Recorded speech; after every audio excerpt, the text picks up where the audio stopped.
Retiring at 14, dodging pints of beer, and hanging with a Moldy Peach. He's grown a lot since being one of the most famous child actors of all time. Here's what Macaulay Culkin has been through since Home Alone. The 1994 movie Richie Rich was Macaulay Culkin's last hurrah as a child star, completed shortly before the effects of adolescence began kicking in. As he explained during a 2004 appearance on Larry King Live, "I did 14 movies in 6 years, which is more than 2 a year, and just kind of pumping them out. And I was at this point where I really wanted to take a break. I always joke, yeah, I retired at 14. After all those years of solid work, the actor felt he deserved a little time off to enjoy the fruits of his labors. Culkin was 15 when his parents broke up, and their messy split allowed him the opportunity to extricate both of them from his finances. Speaking to Esquire in 2020 about news reports from that time that he'd become an emancipated minor, he explained the situation wasn't quite as it had been reported. He told the publication, "I legally took my parents' names off of my trust fund and found an executor, someone who would look over my finances, just in case anyone wanted to stick their pinky in the pie. But the next thing you know, the story was that I divorced my parents." Macaulay Culkin was just 17 years old when he married fellow actor Rachel Miner, who was also 17 in 1998. Like Culkin, Miner had been a child actor with credits including the soap opera Guiding Light and playing the sister of Anne Frank in a Broadway revival of The Diary of Anne Frank. As Culkin told New York Magazine in 2001, "We dated 4 times before we got married. She'd broken up with me 3 times before, and so the last time we were going out, I said, 'Marry me now before you dump me again.'" The marriage didn't last long as the couple separated in 2000. I think we both need to take a step back. We're just figuring out where we are right now. They never did reconcile and finalized their divorce in 2002. After taking a 6-year break, Macaulay Culkin felt the urge to return to acting. Explaining his decision to BBC News, Culkin said, "I asked myself if I wanted to get back into acting and thought, yes, but under my own terms and nothing like it was before." While fans likely expected him to restart his movie career, Culkin made an unexpected left turn by venturing into theater. His first acting gig after his lengthy hiatus was a role in a 2000 production of Madame Melville in London's West End. Culkin, then 20, earned excellent reviews for his performance as a 15-year-old student in Paris, and the play was a success. The following year, the show made the jump over the pond, with Culkin reprising his role when Madame Melville was mounted off-Broadway in New York. During his 2004 chat with Larry King, Culkin said he was anxious to return to the stage, saying, "I love theater. I'll do it in a heartbeat. It's my favorite form." Following his stage debut in London, Macaulay Culkin then returned to movies. His first project was far edgier fare than the films of his childhood, the 2003 indie film Party Monster, in which he portrayed real-life NYC club kid and convicted killer Michael Alig. Culkin followed that film with a role in Saved. In the 2004 satire of born-again Christianity, Culkin played a wisecracking teenager in a wheelchair attending a faith-based high school. Party Monster and Saved demonstrated Culkin wasn't interested in fulfilling people's expectations, telling Larry King, "I have no control over people's perceptions of me at all. All I can do, especially when it comes to my career, is go out there and do cool, unique kind of things." We don't do, we just are. But what about work? Well, it takes a lot of work to look that ridiculous. Just as Macaulay Culkin was reestablishing his acting career as an adult, an unfortunate encounter with the law threatened to ruin everything. In September 2004, Culkin was a passenger in a car pulled over for speeding outside Oklahoma City. According to CNN, a police search of the vehicle discovered 17.3 grams of marijuana, 8 Xanax pills, and 16 clonazepam pills. Culkin conceded he did not have a prescription for those pills. He was then arrested and hit with 2 charges, possession of marijuana and possession of a controlled substance without a prescription. Culkin was later released after meeting a $4,000 bail. He entered a guilty plea to both charges. He was sentenced to 2 one-year sentences, both of which were deferred, in addition to being fined $540. Years later, Culkin insisted that tabloid reports in the wake of his arrest, claiming he'd become a drug addict, were wildly overblown. He told The Guardian in 2016, "I was not pounding $6 grand of heroin every month or whatever."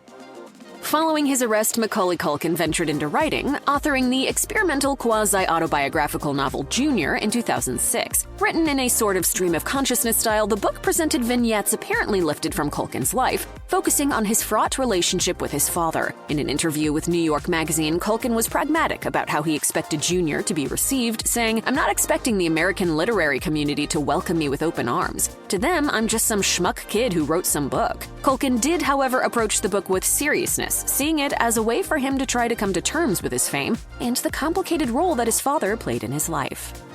In 2009, Macaulay Culkin returned to the spotlight when he joined the cast of NBC's drama Kings. The series' concept was loosely inspired by the Old Testament story of King David. The show earned solid reviews but ultimately failed to attract an audience before it was canceled. That same year, Culkin delved into the world of professional wrestling, his first of a few forays into the world of WWE. And it almost turned into more than mere cameos. During a 2022 appearance on actor and wrestling fan Freddie Prinze Jr.'s Wrestling with Freddie podcast, Culkin revealed there was a point when he was tempted to join the WWE as a writer, saying, "There were times where I wanted to, kind of just find 6 months of my life at the very least, just to kind of go in there and stuff. I will say I kind of regret not writing for WWE."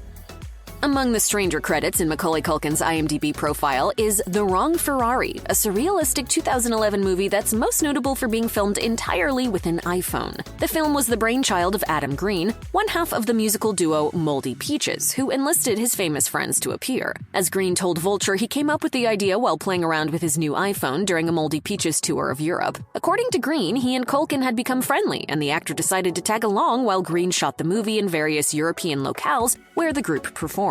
As Green accompanied Culkin throughout Europe, he came to realize just how famous the actor actually was, saying, "I don't think there's anywhere he's not immediately recognized. People got excited." Culkin reunited with Green for Green's bonkers 2016 take on Aladdin. In general, our stance on creative endeavors is that everyone's amazing. So we have a strict no masterpiece policy.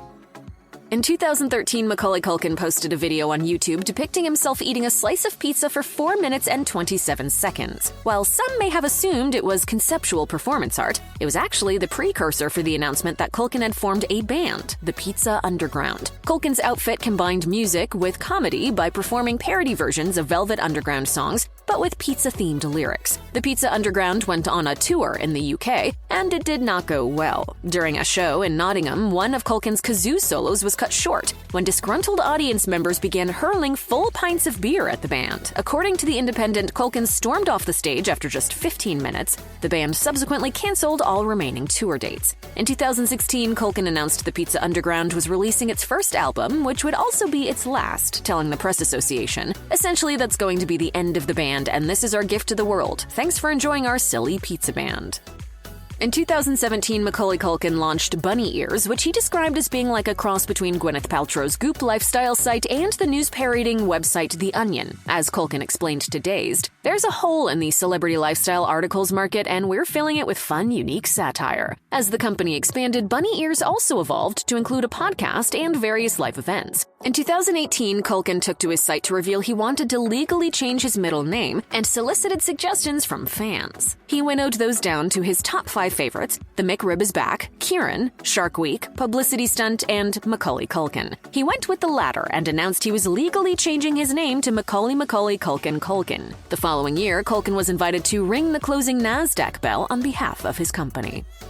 Macaulay Culkin has spent the majority of his life trying to put distance between himself and the Home Alone character he played when he was just 10 years old. But by 2018, Culkin felt comfortable enough to reprise the role in a clever TV commercial for Google Home. In the spot, a grown-up Culkin awakens in the McAllister home only to realize that he has the place all to himself. Although Culkin was cool with recreating a few scenes from Home Alone for the ad, fans should not expect him to ever recreate his iconic facial expression from the film. Appearing on the Ellen DeGeneres show, Culkin lamented that he's constantly besieged with requests to make the face, something he refuses to do, saying, "I've already been there, done that already, guys. I'm 37 now."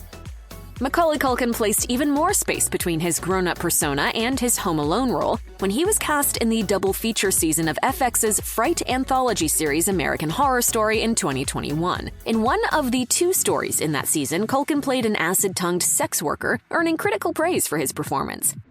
I have fancy cocktail parties, and I invite all the celebrities, except for Belle Noire. Interestingly, Paris Jackson, daughter of Michael Jackson and Culkin's goddaughter, was cast in an episode of the American Horror Story spin-off, American Horror Stories. Prior to her audition, Jackson asked Culkin for some advice that would help her land the role, telling E! News. He said overdo it at certain points, kind of like overact, and kind of make it theatrical.